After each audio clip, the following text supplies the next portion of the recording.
Mobile repairing करना खतरों से खेलने के बराबर है। अगर ये बात मैं कहूँ तो गलत नहीं होगा। एक्चुअली क्या होता है कि कई बार हम अपना अच्छा मूड करके अपने शॉप पे जाते हैं और अपना शॉप ओपन करते हैं, लेकिन वो दिन इतना मनहूस होता है, इतना पनौती दिन होता है कि वो दिन पूरा ही बेकार जाने लगता है। मतलब कई बार हम लोग पहले का कॉम्बो डाल के दिए रहते हैं, एक दिन पहले कस्टमर वापस लेके आ जाता है, भैया कैसा कॉम्बो डाल के दे दिए हो, टच नहीं काम कर रहा है, आपका फ़ोन घटिया बना के दिए हो।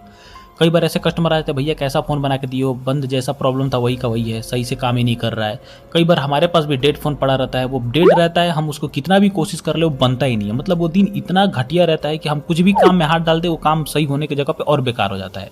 लेकिन कई बार ऐसा भी होता है कि कई बार हम अपने शॉप पे